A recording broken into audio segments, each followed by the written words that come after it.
বন্ধুসকল, নোৱাৰা হ'লে পেটৰ বিষ হোৱা সমস্যা বাৰু কাৰ কাৰ আছে? এই পেটৰ বিষৰ সমস্যা কিয় হয় আৰু কেনেদৰে ইয়াক প্ৰতিৰোধ কৰিব পাৰি, ইয়াৰ কেনেদৰে চিকিৎসা কৰিব পাৰি ঘৰুৱা পদ্ধতিৰে, তাৰ বিষয়ে আপোনালোকৰ লগত আলোচনা কৰিম। কিন্তু তাৰ আগতেই কৈ লৈছোঁ, মোৰ এই ভিডিঅ'টো ভাল পালে লাইক কৰিব, কমেণ্ট কৰিব আৰু মোৰ এই ইউটিউব চেনেলটো ছাবস্ক্ৰাইব কৰি ল'ব, যাতে সৰু সৰু টিপছবোৰ আপোনালোকৰ মাজলৈ মই লৈ আহোঁ আৰু মই দিয়া ভিডিঅ'বোৰ আপোনালোকে পোনতে দেখা পায়। তেন্তে আজি কথা পাতিম যে আমাৰ মহিলাসকলৰ একদম মাৰাত্মক বুলিয়ে কৈছোঁ, বহুত যন্ত্ৰণাত ভুগিবলগীয়া হয়। নোৱাৰা হোৱা দিনকেইটাতো আমি এনেও বহুত ভাৱে শাৰীৰিকভাৱেতো দুৰ্বল হওঁ। তাৰ পিছত দুৰ্বল হোৱাৰ লগে লগে কি হয়, আমাৰ পেটৰ বিষৰ সমস্যা কোনোৰ আছে। আচলতে এই পেটৰ বিষৰ সমস্যাটো কোনোৱে খুচুৰা ৰোগ বুলি কয়, কিন্তু খুচুৰা ৰোগ হ'লেও আপুনি কিমানখিনি যে তাত সত্যতা আছে আপুনি কি বিশ্বাস কৰিব? আচলতে আমাৰ শৰীৰটোতো কিবা এটা কমি হ'ব লাগিব, যাৰ বাবে আমাৰ মাহেকীয়া হোৱা সময়ত পেটৰ বিষৰ সমস্যা হয়। তো সেই সমস্যাটো আমি কিছুমান ঘৰুৱা পদ্ধতিৰে ঘৰুৱা খাদ্য বুলিয়ে কৈছোঁ, মেডিচিন, ঘৰুৱা খাদ্য হিচাপে ব্যৱহাৰ কৰা কিছুমান মেডিচিন যদি আমি নোৱাৰা হোৱাৰ মাহেকীয়া হোৱাৰ সময়ত যদি ব্যৱহাৰ কৰোঁ, বহুতখিনি আৰাম পাম। এইটো প্ৰব্লেম মোৰো আছিলে, কিন্তু ময়ো তেনেকৈ খোৱাৰ অভ্যাস কৰিলোঁ। তাৰ পাছত এতিয়া লাহে লাহে কমিব লৈছে। একেদিনাখনেতো কোনো বেমাৰ ভাল কৰা তেনেধৰণৰ চিকিৎসা নাই, তথাপিও তাক লাহে লাহে নাইকিয়া কৰিব পৰা ঔষধ আমাৰ হাতত আছে। কোনো বেমাৰ এনেকুৱা নাই যে যাৰ কিবা এটা চল্ভ নোলাব। সকলোবোৰ সমস্যাৰ সমাধান আছে, কিন্তু তাক আমি ভাবিব লাগিব। আমি এইটো নহয় যে আমাৰ পেটৰ বিষ হৈছে আমি পুতুককৈ গৈ পেলাই এটা মেডিচিন খাই দিওঁ। আমিতো গম নাপাওঁ আমাৰ কিহৰ বাবে পেটৰ বিষটো হৈছে মাহেকীয়াৰ সময়ত পেটৰ বিষটো হৈছে আমি মানিছোঁ, কিন্তু সেই পেটৰ বিষৰ লগত জড়িত বহুত ধৰণৰ কথা আছে। যেনে কিছুমানৰ গেছৰ কাৰণে হ'ব পাৰে, কিছুমানৰ প্ৰেছাৰৰ বাবে হ'ব পাৰে, কিছুমানৰ ইউট্ৰিয়াছৰ প্ৰব্লেমৰ কাৰণে হ'ব পাৰে, কিছুমানৰ ইউৰিনৰ কাৰণে হ'ব পাৰে। বিভিন্ন ধৰণৰ কাৰণত এই পেটৰ বিষটো হ'ব পাৰে, কিন্তু তাৰ কাৰণে আমাক একো ইফেক্ট কৰিব নোৱাৰা, আমাৰ শৰীৰটোক একো ক্ষতি কৰিব নোৱাৰা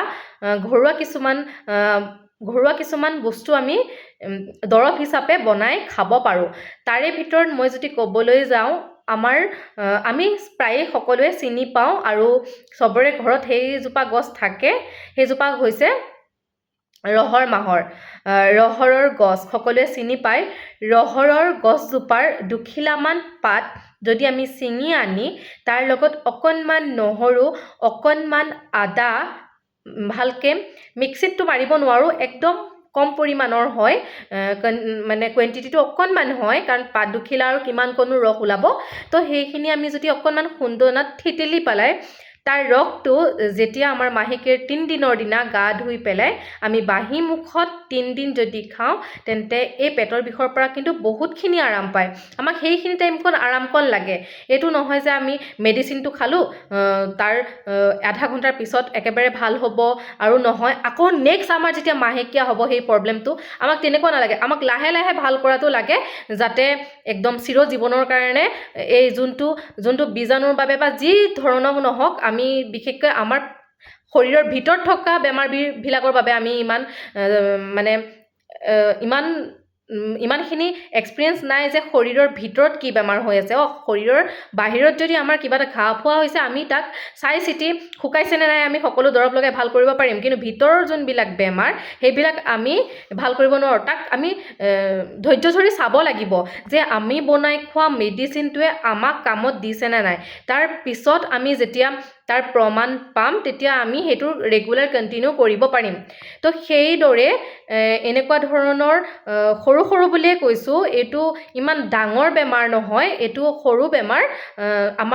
আমাৰ নিজৰো কিছুমান দুখ থাকে, তাৰ ক্ষেত্ৰত আমি নিজেও কিছুমান জগৰীয়া। কিন্তু যিহেতু যেতিয়া মাহেকীয়া হয়, আমি আগতে যেনেকৈ কয় আগৰ দিনত চলিত আমাৰ আজো আইতাহঁতৰ দিনত মানে পূৰ্বপুৰুষসকলে কৈছিলে যে যেতিয়া মাহেকীয়া হয় তেতিয়া এইটো বস্তু চুব নালাগে, বাহিৰলৈ যাব নালাগে, কাপোৰ কানি ধুব নালাগে, কাপোৰ কানি চুব নালাগে, ভাতৰ চৰুলৈ যাব নালাগে। এইবিলাকৰ আচলতে বৈজ্ঞানিক সন্মত কাৰণ আছে, যিটো আমি নাপায় বুলি ক'ম।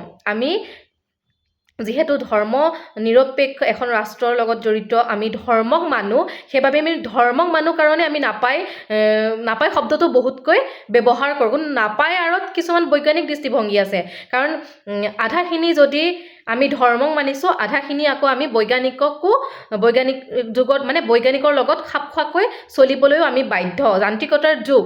তো তাৰ বাবে আমি বৈজ্ঞানিক যদি দৃষ্টিভংগীৰে চাওঁ তেনেহ'লে ইয়াত এই মাহেকীয়াৰ সময়ত হোৱা পেটৰ বিষটোৰ কাৰণ বহুত প্ৰকাৰৰ হ'ব পাৰে। তো সেইবাবে ইমান বহলকৈ মই ক'বলৈ নাযাওঁ, আপোনালোকক যিহেতু ৰেমেডিছটোৰ বিষয়ে ক'বলৈ ওলাইছোঁ। যদি মোৰ এই ভিডিঅ'টোৰ পৰা আপোনালোকৰ অকণমান উপকাৰ হৈছে বুলি মই ভাবোঁ, তেন্তে এই বিষয়ে এনেকুৱা টপিক লৈ পেলাই মই পুনৰ আপোনালোকৰ মাজলৈ আহিম। আপোনালোকে এনেধৰণৰ ৰেমেডিছটো ব্যৱহাৰ কৰি চাওক, আৰু যদি ভাল পাইছে তেনেহ'লে নেক্সট মোক কমেণ্ট কৰিব, কাৰণ আপোনালোকৰতো মতামতটো মই বিচাৰোঁ, কাৰণ মই আপোনালোকক টিপছবোৰ দি আছোঁ। মোৰ এই টিপছবোৰে আপোনালোকক কামত দিছেনে নাই মোৰোতো জানিব মন যায়। সেইবাবে আকৌ এবাৰ কৈছোঁ, ভিডিঅ'টো যদি ভাল লাগিলে লাইক কৰিব, কমেণ্ট কৰিব, আৰু এই ইউটিউব চেনেলটো ছাবস্ক্ৰাইব কৰি ল'ব, যাতে আপোনালোকৰ সৰু সৰু সমস্যাৰ সমাধান মই আপোনালোকৰ মাজলৈ লৈ আহিব পাৰোঁ। তেন্তে আজিলৈ ধন্যবাদ।